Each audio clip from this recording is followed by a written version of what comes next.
Hey guys, welcome back. Or Bomb here. And today we bring you the very first episode of the very first week of the CPLN, or the Competitive Pokemon League Network. Today, me and my brother Fugio are going to talk about all the battles that happened this week, give you a little breakdown, and some little updates about what's going to be happening in the CPL. Say hi, Fugs. Hi. And for people who are asking, yes, me and Fugio are definitely related. Yeah, you can even see if you have us on Skype, dude.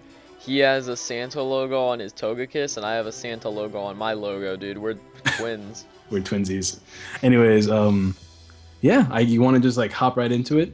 Yeah, okay, so the first match that went down in the CPL League was the Pennsylvania Porygons versus the Louisville Darmanitans, or Rayquaza versus Brother Gumi, and that was a crazy, crazy match.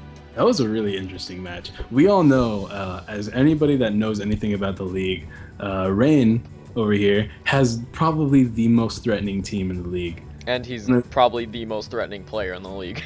One of the top tier players, from what I hear. I don't know personally, but he's he's got a very well constructed draft. He's got Hippowdon, one of the best setters in the game, as well as having two Sand Rush users being Excadrill and Scoutland, and then having one of the most broken megas in the game, Mega Slowbro.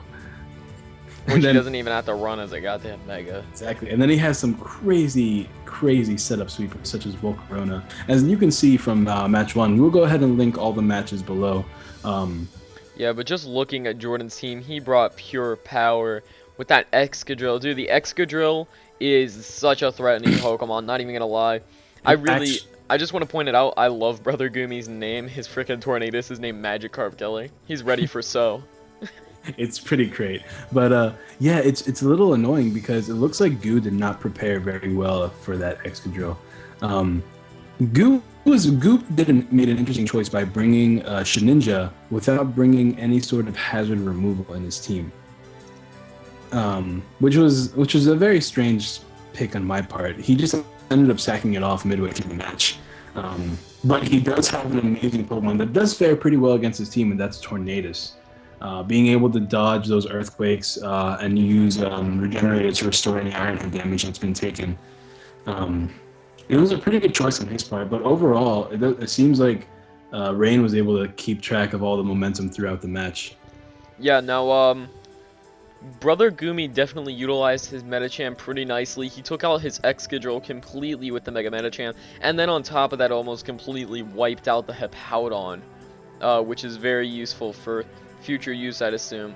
Now, there's one part in the match where Brother Gumi had the perfect opportunity to kill Hippowdon, and he could have gone for the Scald, because I'm assuming that if I had the Hippowdon in that situation, and I didn't have Rotom Mow, which is what Jordan actually ended up having, or Rayquaza, yeah, he would have used Slack Off, and Goo actually went for Aqua Ring, which was a super risky play. I mean, if it worked, it would have played off, like, beautifully, but he has Rotom Mow, so that was a risky-ass play, and it definitely did not pay off, seeing as that Rayquaza just almost annihilated it if he didn't have Jumpluff. Yeah, I agree. I agree completely. Actually, Seismitoad would have done the utmost of work against this match if he was running Toxic over Aqua Ring. Toxic would have been all he really needed to almost guarantee knock out that Slowbro if it was a 1v1 versus it, especially since Seismitoad being a very, very bulky defensive monster and having the ability to have water absorb to absorb any scalds that might come its way. But overall, it was a pretty phenomenal match, and I mean, there's not really much else to say about it. Yeah, just a great match overall, Jim. I mean, Aura. What did you call me? Jim, I was trying to be like the ESPN people, just like really generic. Yeah, Jim, back to you. You know? Well, that was a great match. By the way, guys, be sure to go ahead, show us some support, drop a like on all of these matches, share.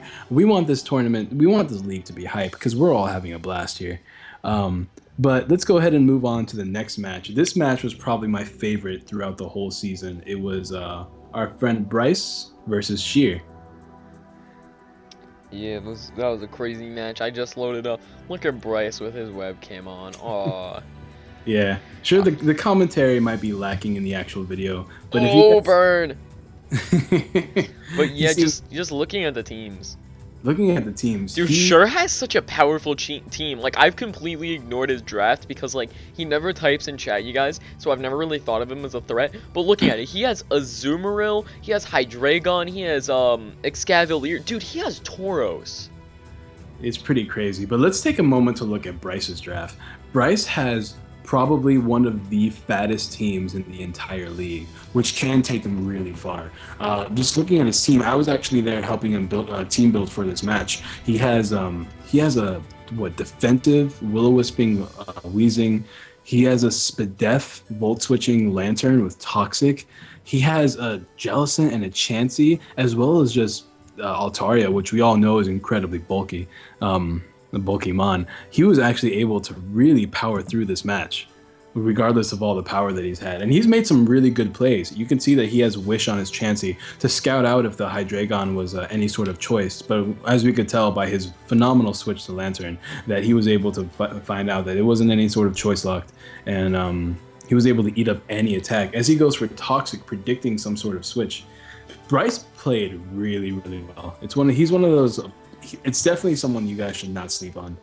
Yeah, there was one play I'm looking at. It's about 1 minute and 30 seconds in, where Sure with his Tauros made the almightiest of plays. So Absolutely. So Bryce had his Chansey out, and then he switched because the Denki was going for Retaliate. But Sure predicted that his switch, or just went for that as well in case he switched, probably predicting Cobalion instead because Retaliate wouldn't do anything to it, and went for the Zen Headbutt, and that knocked Weezing down below a half health. That scared the shit out of Bryce. It's actually pretty insane. I've watched this whole match multiple times, and that was the best play probably in this whole game. I think that is the play that won Sheer the match in the long run. But if we had a play of the week. Most definitely, but there's actually one problem with this match. I mean, Bryce had almost full momentum the whole time besides that Weezing play, which is really cool. But then he went into a Azumarill. This is about minute 3:11 in the match. This is probably where the match got the most heated. You could see that Bryce had 5 Pokemon and Sheer was down to only 2, Azumarill and Escavalier. But Azumarill managed to get off with Belly Drum, and that definitely won him in the match. He made a genius play here, actually. I don't know if he's just ascended past most humans, but he predicted the Jellicent to go to Trick. So instead of being slower than him and going for any other attack, he actually went for Aqua Jet as he got choice locked. But because he went first, he was able to choose which move he would go for until his Azumarill ended up being knocked out. Which was just crazy. That was an insane play. Yeah, like Jagger completely brought the match back just with that play. And then at this point, Jagger knocked out all of the Pokemon that were threats to his team. I think that Bryce... He got a little lucky there, though. He did get the crit on the Chansey, yeah, but I think Bryce made a really bad play switching out into his Altaria. I'm not so sure. Oh, I can see why you say that. The crit on the Chansey, I'm not sure if it mattered because he is max attack. Even though he's burned, that did cut it in half. I'd have to pull out a calc, and I'm just really not in the mood to do that. Yeah, because he was burned, which is why I was like, would it have killed without the crit? Would it have not? I'm not sure. I'm actually going to look up something real quick. I'm not sure. Excavalier is like a slow Pokemon, right? Absolutely, but here's what matters the most. So Bryce actually, I think, could have won the match if he didn't switch out from his Cobalion. No, I 100% disagree. Bryce should have won this match completely because he made a correct play. By switching into Wendy before it was a fairy type by Mega Evolving, he was able to tank the hit. He needed to make sure he can get off the rest of the damage with Cobalion. But here's where it was a little bit insane. He got off the EQ right away, which was great, as he Swords Dance. Now here's where the misplay happened. He didn't Mega Evolve. Yeah, if he Mega Evolved, he could have got that extra damage off. Exactly. He got a low roll the first time, which was unfortunate, but the second time he got 22%. But if he Mega Evolved, he would have got that, 20-point attack boost, 20 base point attack boost. And as you can see from the close combat, it left him at 2%. If he did Mega Evolve, and he could have gotten that extra damage off. Exactly. Even if it was barely any damage, it would have been the damage that he needed to win this match. Exactly. And that goes to show everybody that's watching that Pokemon is a very crazy game. One misplay can cost you the whole entire game. One piece of hacks can cost you the whole entire game. It doesn't matter what it is. I love Pokemon. Pokemon is so crazy. That's one of my favorite reasons. One of my main reasons why it's my favorite game. Yeah, and you need to take it completely seriously all the time. You can't just let your guard down for a moment or else you're done. Exactly. So that's enough of that game. Let's go ahead and move on to Marco's game. Toronto Tyranitar versus the Portland Zangooses by Asu Master. Is that this link? Let's find out if that's this link. I can send you the link. I think I already have the link. Is this it? Is this it? Is this it? Nope, this is Brother Gumi's. It's okay, guys. We're doing the magic of post-editing. Okay, wait. This may be it. Come Go on. ahead. Be Marco. Yeah! Subtitle pulling through. I got it. Yeah, and from the title, you can already tell what happens. But this was actually a pretty interesting game. As you can see, Asu did not slack when it came to picking his draft. You definitely didn't give up. This is probably, as far as like team preview goes, there is no pure cut winner. It's a very balanced team. For each of them. There's no like this definitely wins, this definitely wins. If anything, I would say Mega Manectric had a really oh wait a minute, he doesn't run Mega Manectric. He runs Mega Latias. That's right, he didn't bring a Mega. I wish he had Mega Manectric. He could have Mega Manectric would be power. Mega Manectric if he drafted it, that is. But as you can see, let's go ahead and start this match. It was fairly interesting. There were definitely a couple misplays on both ends. Let me see if I can pull up the actual beginning. See Marco's over there talking nonstop as I'm trying to see what turn one is. How rude of him. But Asu does open up with Lucario, which is very, very interesting to me. Yeah, he led with you. That's crazy. He led with Aura, which is a little upsetting because Lucario is not the kind of Pokemon you want to lead with, and he did lead with it with him having like a Latios that can eat up his close combat, a Gliscor which is probably bulky, a Bronzong which is definitely bulky. He didn't really do much to lead.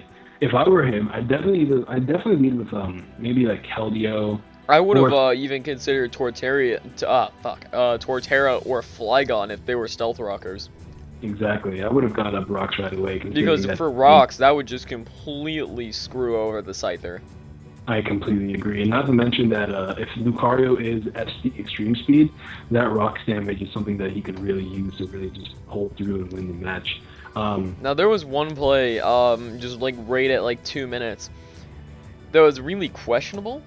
So Marco, basically, I know what he was trying to do. So basically, Asu had his had his Flygon out, and he swapped out into his Latias. This was a really risky play because Marco went for Earthquake. Now this was like mega predictions for both of them, but it could have gone so wrong because the turn before that Gliscor went for Ice Fang. There was no reason for him not to go for Ice Fang again to take out the Flygon, and even if he switched out into his Latias, that would do a lot of damage. But luckily, Asu got lucky, and Marco must have been preparing for the Manectric to come out, or probably the Manectric with Hidden Power Ice to come out. I agree, but at the same time, it was a really interesting play because if anything, he was probably predicting the Keldeo to come out, which is why he went for Earthquake. But if he was predicting Keldeo, his better switch would have been like Latios or even Sceptile, because those can both take care of most of his Pokemon. So that was a very questionable play on his part, but it ended up working out for him. So in the long run, that Wood Hammer from Torterra. I know, I just saw that. Incredible amount. That was a murder-suicide right there. Mm-hmm. It did so much damage. So I don't know if that Electros has any investment in HP, because I know that Torterra has no investment in attack from what I remember. From what I remember him doing. As he brings the Manectric was a really interesting bring, in my opinion. Now, what I want to know is how much speed does a max speed Manectric with Timid have, which, okay, so 339 speed. I'm going to look up, I think Scyther is a little faster than that. I'm not exactly sure what Scyther's base speed is on the... Scyther and Manectric speed tie at max speed. They're both 105? That's pretty interesting. So, he's not running Mega Manectric, so there are only so many sets that he was running. He would either be running like Sash just so he can eat up a hit, or maybe Scarfed. And if he was running Scarfed, he could have gotten rid of that Scyther right there. Right then and there. Shit. It's pretty interesting. It seems that Marco brought Earthquake on his Bronzong. I'm not so sure if he was afraid of Manectric or Lucario. You generally shouldn't be afraid of those mons, at least with Bronzong. So that was a very interesting bring. I wonder what was going through his head whenever he brought that. But this, as you could see, Marco did something that I believe most players really need to learn how to do, and that is 100% set up a sweep for your win condition.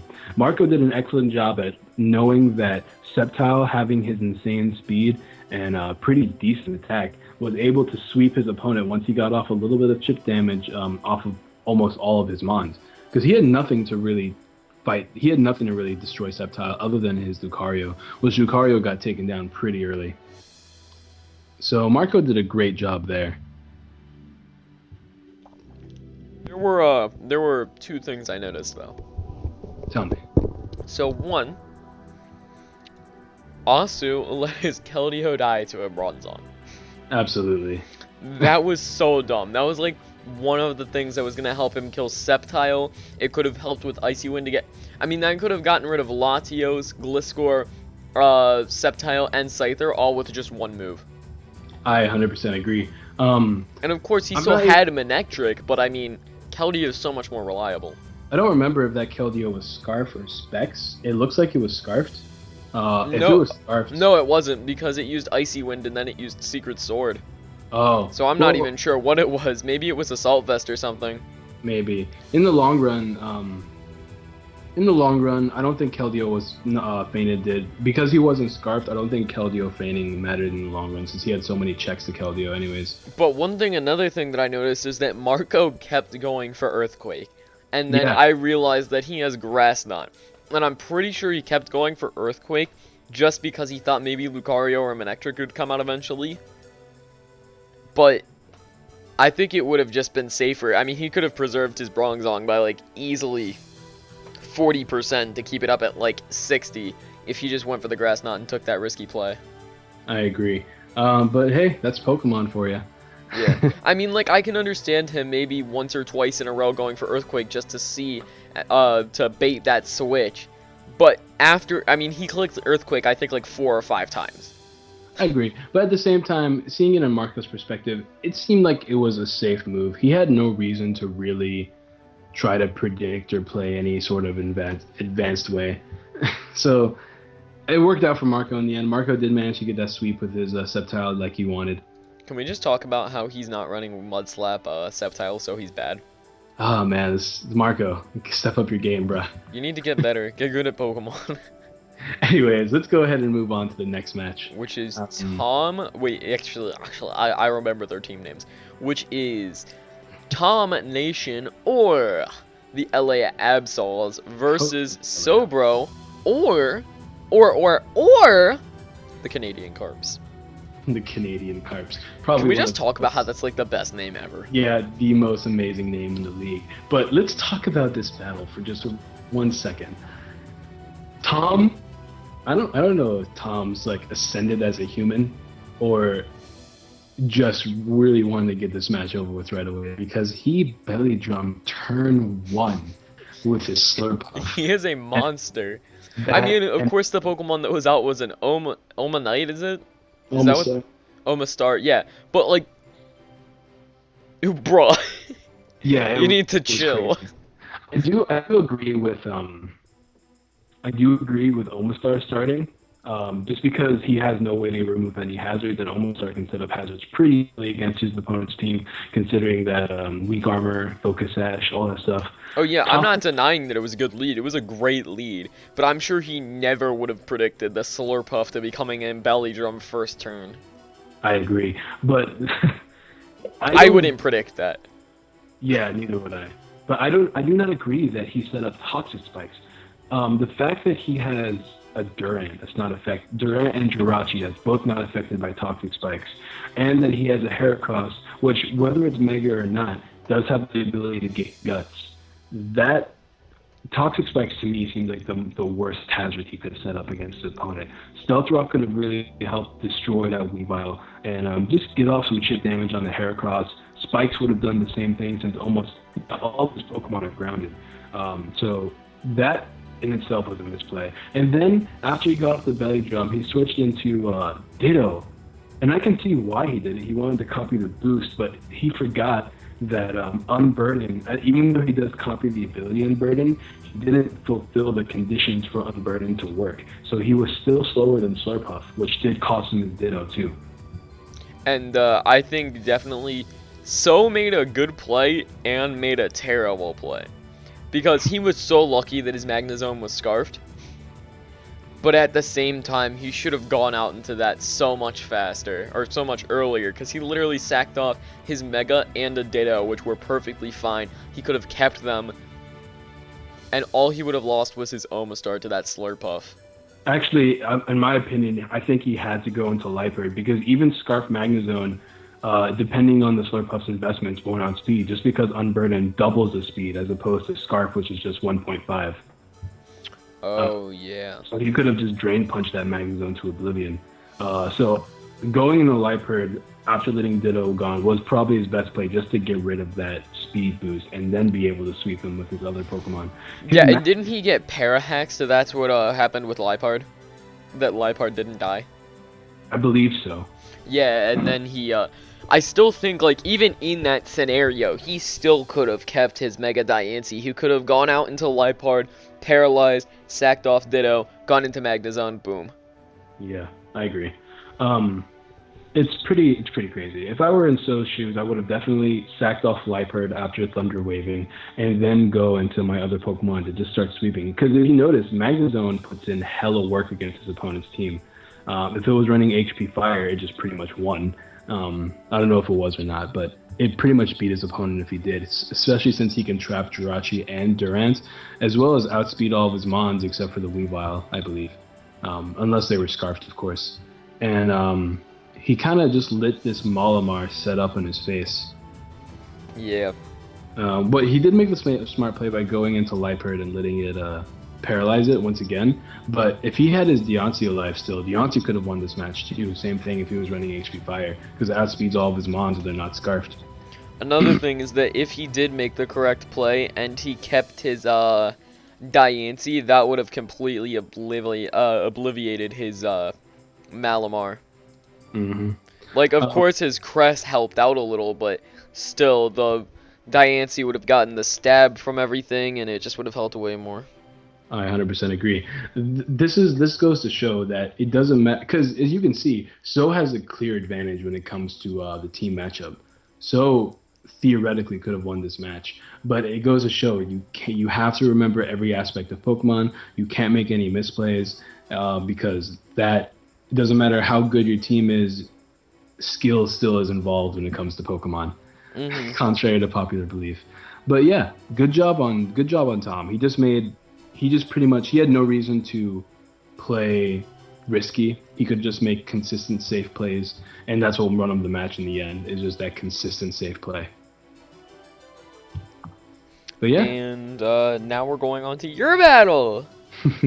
The infamous Week 1 match. The coach of Houstonian Hoopas, versus the Morph Nix, the coach of the Brisbane Bagons. Let's talk about this match for a little bit. I think Nix won 100% fair. Yeah, I agree. No hacks involved. I'm not gonna make any Johns. If you guys have watched my side of the match, you guys already understand that I was in a losing situation from the start, and I didn't even realize it until halfway through the match. Just because I have to transfer teams from one computer to another, my Landorus ended up not having the explosion I gave it. Like I really wanted it to have for this match. So I already started the match without explosion, and the change from Protect to Earthquake on my Glalie wasn't there either. But overall, this was actually a really, really, really fun game. It was fun to watch too. I really enjoyed it thoroughly. Everybody did. As you guys can see, I started with Infernape, and from the team builder, I ended up giving my Infernape 0 IVs and HP, defense, and special defense. with negative was a special defense or negative defense nature because what my Infernape is running is an Endeavor Mach Punch set with Stealth Rocks. I wanted to taunt him because I really didn't want Stealth Rocks on my side of the field, so I managed to taunt him. But instead of going for EQ, which I believe does take me down in my sash, he goes for Rock Slide, which doesn't take me down in my slash, and that made me want to switch out right away just to get the Intimidate off on this whatever his name is, Gigalith. And he red carded me from an Earthquake from my Landorus into Infernape, just knocking out my Infernape turn 1, really spelling out how this match is going to end for me. But you guys we're not going to talk too much about this match. You guys can just go ahead and watch my side of the video. We're just going to skip ahead to where the interesting stuff happens. So first off, you know, since Nyx is just such a good battler, you know, Nyx was just like, you know what? Screw you and screw everything about your team. Boom, freeze, boom, freeze, boom, freeze. Okay. Oh, you want to get out of that freeze? No. Okay, we're not going to discredit Nyx at all. Nyx actually played pretty well. The red card play was very surprising, and it's such a pretty interesting. I am going to talk about a couple misplays, just so I can, I like the series because I can help all my friends here grow as battlers. I'm not saying that I'm the best battler in the world, but I can definitely explain why things happen.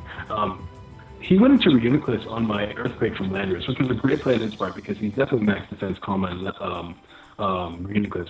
So my only play for that was a play, as I talked about in Team Builder, was just a Paraflinch it with Togekiss. 60% chance of flinch plus paralysis was really in my favor there.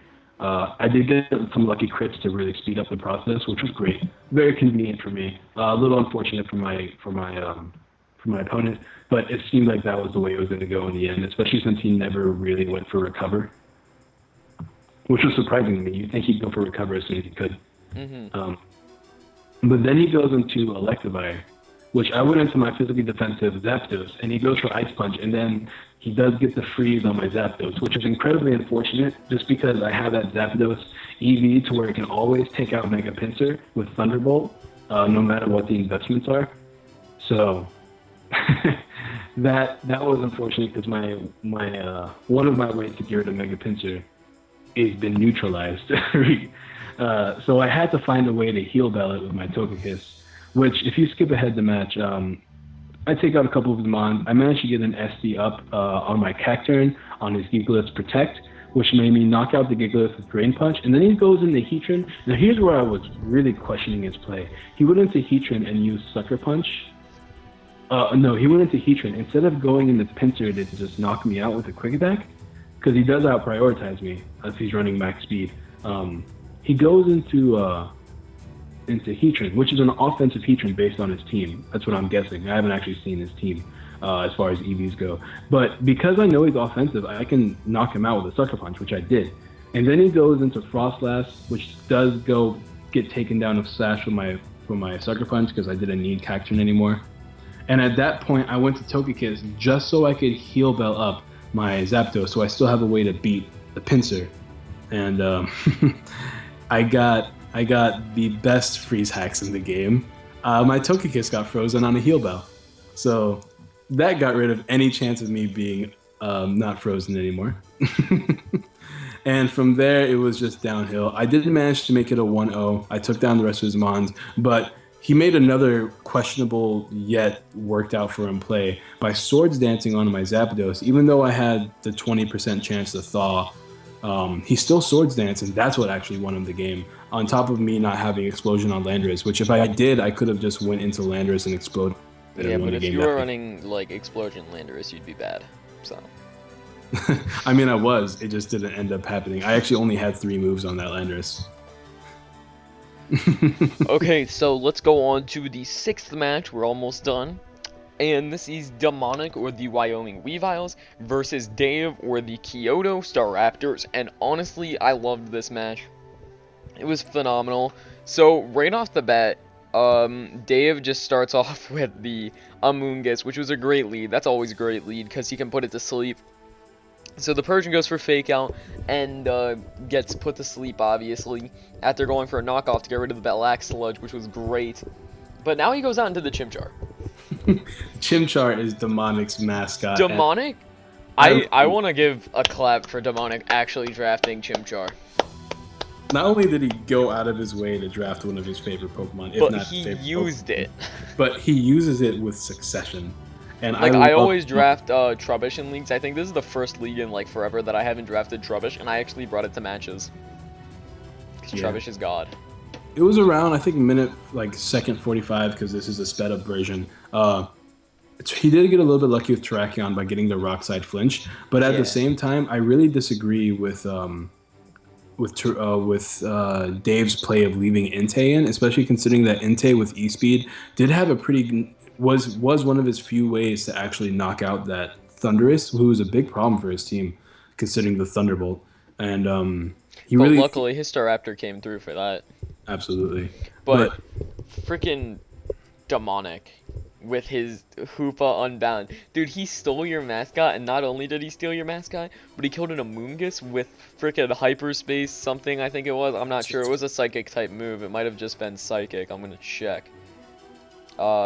He killed it with something that was powerful, Psychic, and then he was running a mixed Hoopa Unbound and gunk shotted a Clefable. That was a crazy play, dude.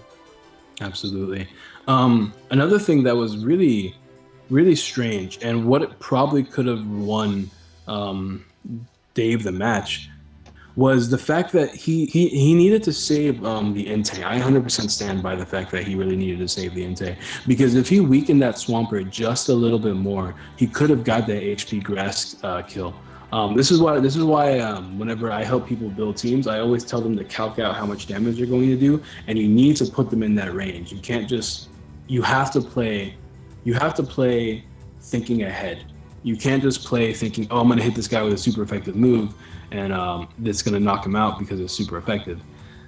In the end, Pokemon is all about the long run. So be sure to set your opponent into ranges for knockout, and then he could have won that game. If he got the Hidden Power Grass crit, that would have been beautiful. Which I wouldn't even like really like. Obviously, the crit would have been like a huge thing, but at Yeah. the same time, Demonic did get some luck with that flinch rock slide as you mentioned, so it wouldn't have been completely unwarranted. But Yeah. that was a great match. It was a great match. That's probably another one of my favorite matches in the league. I still stand the fact that Bryce versus Sheer is my favorite match so far Yeah. as plays go. But then we have one last match. No, that we have two last matches. Oh yeah. We have, for our second to last match, before the greatest match in the entire league, we have Zeron Zeron, the Pennsylvania Primates, versus Danecki, the St. Louis Sableyes. And yes, he kept his mascot stuff from the MPL, because he's just that cool. Yeah, let's talk about this for a second. Demonic seems to be quickly becoming Danecki. Dan actually, not Demonic. I apologize. Dan is quickly becoming everyone's worst enemy in this league, and it's hilarious to watch. Dan is just commenting so much shit on everyone's draft. Dan, if you guys, Literally, he commented on, like, I think it was Zeron's draft. I can't wait to give you an ass kicking. if everybody can, go watch Dan's side of the battle because Dan fucking is hilarious. constantly talking about, oh, this is gonna be an easy win. I don't have to worry. And It's Zeron just- still did a good job, even though he lost in the end. Spoiler alert. He did a great job. in my opinion, Zeron could have easily won this match. As he really scouted out and saw that he had no way to get rid of a hazard, which is really bad on Dan's part that he didn't bring a hazard removal, considering that he has Charizard and a Victini in his team. So he did a good job of getting up his hazards right away, but there were a couple misplays that Zeron did that I am not a big fan of. But at the same time, the first couple of turns of this match was amazing with Golurk getting all of those dynamic punch confusions. Mm-hmm. It was pretty great. He got up. They both traded rocks turn one, while he has the rapid spinner and he doesn't. But he made a really fatal play, and that was he essentially, even though he got hacked out, he essentially let his Gastrodon die way too early in this game. Which definitely had a lot of repercussions in it. Absolutely. As you can see, based on his draft, Gastrodon walled his entire team. Mamoswine was the only one, but Mamoswine doesn't like water moves or getting scald burns. If Jolteon packed HP Grass, he could have scouted for that using the majority of his Mons. Charizard, once again, doesn't like Earth Power, especially because we all know it's Charizard X, part of the draft. Just unfortunate that Golurk got so many crits, or not so many confusion hacks, but also it's on the fault of both ends there. He shouldn't have let it stay in. But especially since he had a Venusaur in the back there that he could have switched in at any point of time. What are you thinking, Fugi? What was that noise? We're doing the final match now. Are we? The greatest match in the league that has no gameplay because fucking Showdown's terrible. So you guys, we have the final match in the league, the Pennsylvania Pelipers, aka God Tier, versus the California Charizards, my worst enemy. As you can tell, we have a very unbiased speaker here today. Yeah, we have no biased opinions in this match, or in these commentaries. So basically what happened is that we had our Showdown match, and I was planning on post-comming, and of course the day I decided to post-com, Showdown servers decided to not be on, or work, for the replays, for anybody. It was really unfortunate. What ended up happening was the day that people actually decided to start recording their replays, it actually ended up breaking just a couple of minutes before people actually wanted to start. So there was the replay site was down. Luckily, that's why there's not 16 videos up right now, as we only have, I believe, 7, maybe 8. I think Demonic and Zoran, or Demonic and who is Demonic's? Whatever. There were a couple people that both got both their sides up, but for the most part, there was only one side of the battle up per video. We are going to make sure that doesn't happen again. Now Showdown has this cool download replay button, which we're going to be telling people download it regardless, or wait, yeah, regardless. Sorry, I can't speak English. Download it regardless in case your opponent needs it as well. Like they were planning on post-comming and they didn't get to download it or something. Just download it right away so that you can give it to them so everybody can get their uploads done. Absolutely. But since I'm the only one who can commentate this match, I guess I'll go ahead. I don't even really remember the match's outcome, to be honest. Like, so basically what I brought a team of Pokemon, and Mo brought a team of Pokemon. My team of Pokemon 3-0'd his team of Pokemon. Actually, let me look at the draft sheet. That might... Nah, I don't have the draft sheet. Never mind, I'm lazy. It's okay. In the end, basically, I beat Mo. So we're gonna go ahead. I do have the draft sheets available for everybody to see. It is public view. We're gonna go ahead and leave that in the description as well as the matchups and who beat who. We have the matchups prepared for everybody else in the season. We are gonna announce just a couple rules we have just to make sure that everybody in the league knows and our viewers know as well. We have a rule where once a week, each player can trade one Mon. The Pokemon that have not been drafted are just done. Nobody's touching them for the rest of the league. But people can trade with each other as long as it's within the same tier and Mega for Mega. So that was a pretty fun rule. Luckily, nobody wanted to trade this week. There were a couple people that kind of scouted out who they were going to fight next week and decided to hold on to their Mons. So we got an announcement during all of these videos, which we will usually post on Sundays. Today was just because of the mess of the Showdown that we weren't able to post it on Sunday. But we were going to announce who trades who, so we can keep track. And of course, I'm always going to update the people's drafts list to tell you who's new Pokemon or who and whatnot. And we are going to make sure things like this, where people don't always upload their videos, happen right away. Everybody is in charge of uploading their battle whenever they desire, as long as it's uploaded before the end of Saturday. That way, me and Fugio have a chance to record all of this post-battle stuff by Sunday, upload it Sunday or Monday, and we can start next week clean and clear with everybody's matches done and everybody's trades done and whatnot. Yeah, this one was up late just because of people uploading late and all that stuff, which is why I decided we should come up with a rule that people shouldn't be forced to upload Saturday as long as they have their match up by Saturday. Because if people get their match done on Monday and they decide that they can't upload Saturday, then they kind of just got messed over, screwed over, fucked over, whatever. They kind of just got whatever overed because they couldn't do it. Yeah, I just recently learned that not everybody gets scheduled uploads. So that's new to me. Yeah. That's why we had to change that rule because I assumed everybody had the ability to schedule their uploads, which they don't. So we changed that rule up. And we are going to say this, no offense to anybody in the league, but we are going to try to have a 2-strike program. We are not afraid to kick people or replace people. Just make sure you guys get your stuff done. The first week won't count just because that was like the beginning of the league. Exactly. And I don't think anybody didn't even have their battle. I think people just couldn't upload it because of the showdown errors, which, that's not really their fault, so nobody will get a strike for that. Absolutely. I can get kicked from league. I don't want to. Do we have anything else to cover? Nah, I think we're good. This has been a 41-minute long video. You want to outro it? Yeah, guys. Thank you guys so much for watching. This is, I guess it's going up on both of our channels. Yeah. All right, cool. So, or we can alternate each week. I don't know. We'll figure it out. If this is only on one of our channels or if it's on both, you'll know what our outcome was. Be sure to go ahead, like all the videos, like all the battles, subscribe to everybody here. We're just going to have a lot of fun with this league. This league's going to be 15 weeks, not counting playoffs. As you guys know, grudge rules and whatnot. We're going to see how this goes. Thank you guys so much for watching, and we will see you guys later.